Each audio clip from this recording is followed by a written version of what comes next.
Today we're going to be talking about reasonable domain and range, and we're specifically going to refer to discrete domains and range. All right, we're going to determine what the difference is between domain and range. So some vocabulary. A function is when there is only one x value for every y value. So every input can only have one output. Our input is called domain. Those are all of our x values. Our output is referred to as the range. Those are all of our y values. A function is either discrete or continuous. A discrete function allows the x values to be only certain points, and they're usually integers and whole numbers. Continuous functions allow x values to be includes fractions, decimals, and irrational values.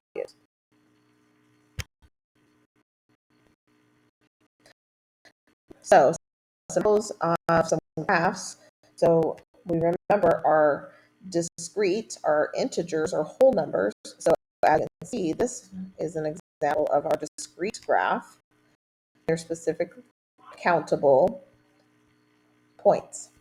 This is considered continuous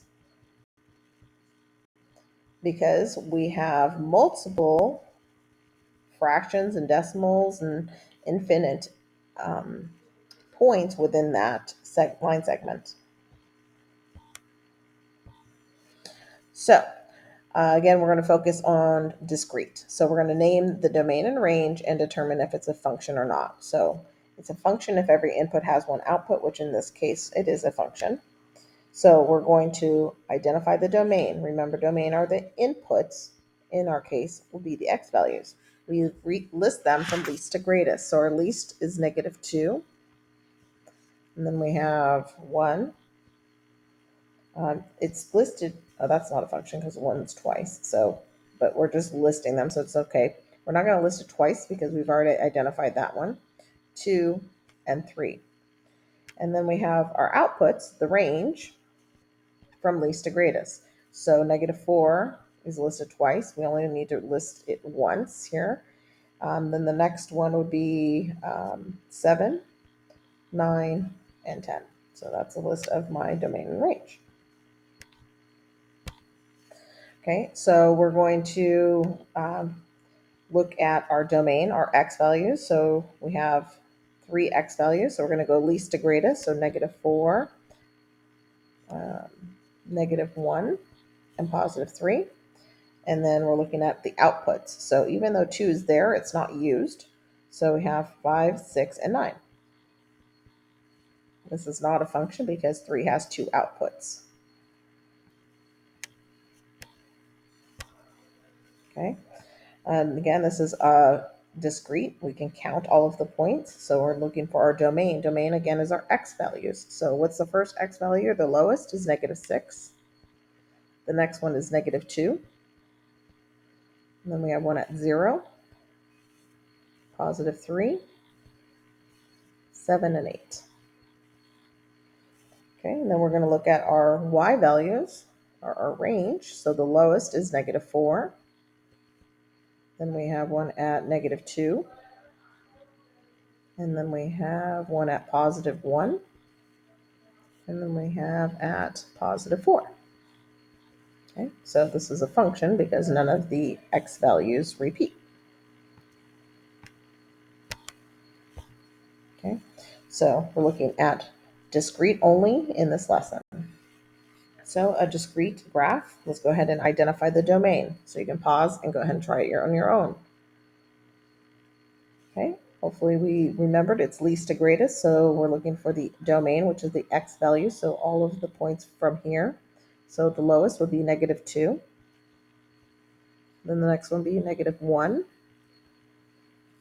+1, and 3.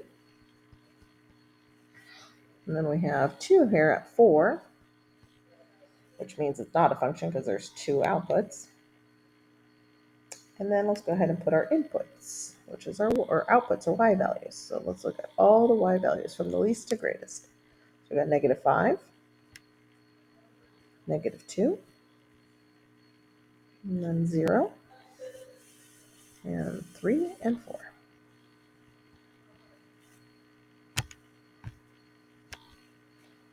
Okay. Again, we're identifying domain, which is our what value? X value. So X values. What are the X values? So here's our X axis. So we're looking at the least to greatest. So we got 2, 3, and 5. And then we have 7 and 9. Okay, and let's look at our outputs or our Y values. So what's the lowest? 1 and 3. Then we have 4, 5, and 6. So you're just listing out our integers, whole numbers. Okay, try this one on your own. Pause and then come back. So our domain is the X values, our X values. So the lowest X is -1. Then we have one at 0, 1, 2, and 3. And then we have our Y values, our range values. So the lowest one is 1. Then we have one at 2. And then we have another one at 3. That would be a function. And that would be X values would be. Okay. Identify again your domain and range. So a domain is our X value. The lowest is -3. Then we have one at 1, 4, and 5. 1, 4, and 5. Okay, and then let's do our range, which are the Y values. So lowest is -4, -4, and then we have one at 0 and 1, 5. 0, 1, and 5.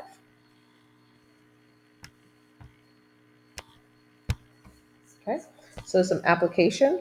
The mathematical domain and range would be all possible values for the independent and dependent variables. A reasonable domain and range would be the set of all possible values that make sense for the given situation. For example, many times you don't have negative in decimals because they may not exist in a situation. They're typically just going to be listed because they're discrete in our scenarios. So you're running a car wash as a fundraiser for your Little League football team. The team buys $47 worth of soap, which is enough to wash 90 cars.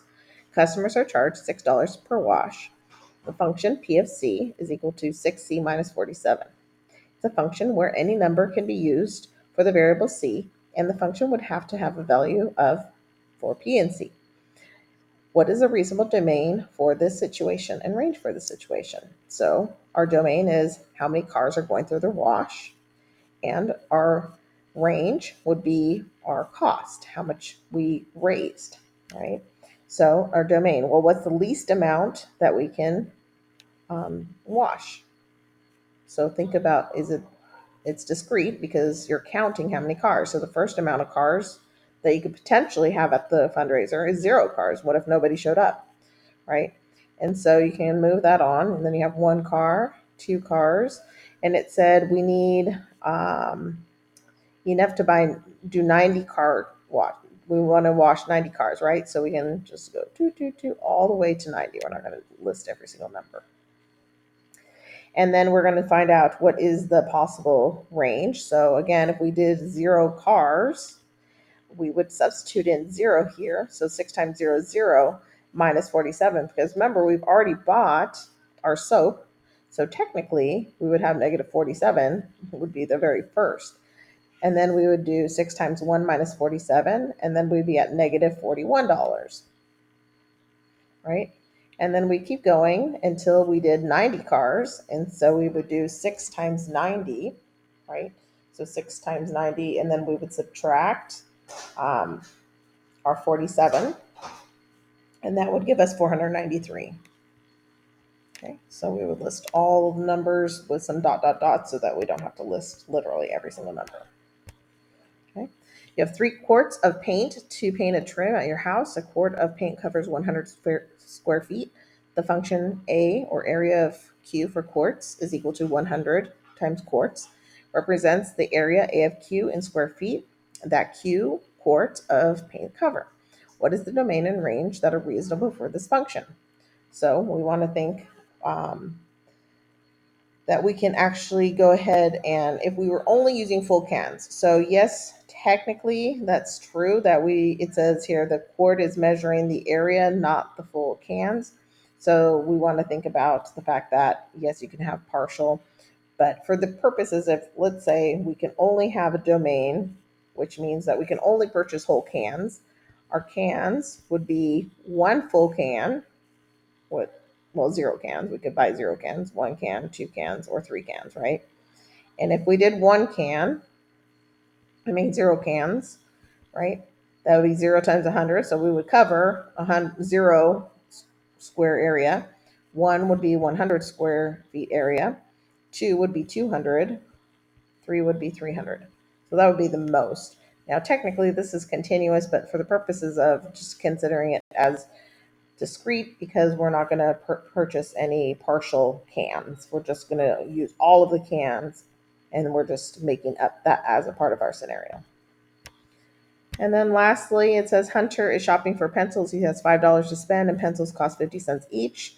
So, what is a reasonable domain and range? So, our function would be um, um, we're shopping for pencils. So, our cost of pencils is equal to 50 cents per pencil plus, oh no plus, because we are not having to worry about um, there's no cost. It's just we only have $5. So domain, what's the least amount of pencils we can get? Zero pencils, one pencil, two pencils.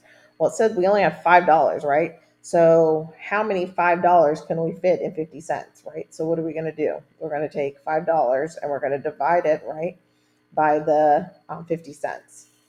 So how many would we be able to find? We'd be able to purchase 10 pencils, right? So one, two, blah, blah, blah, all the way to 10. And the range would be how much it costs. So if I bought zero pencils, it would cost me $0. One pencil would cost me 50 cents. Two pencils would cost me $1. Dot, dot, dot. What if I bought 10 pencils? Well, that would be $5. So that would be considered discrete in our scenario because we are not being able to purchase any partial pencils. Okay, so hopefully that gives you a good idea of what we're going through.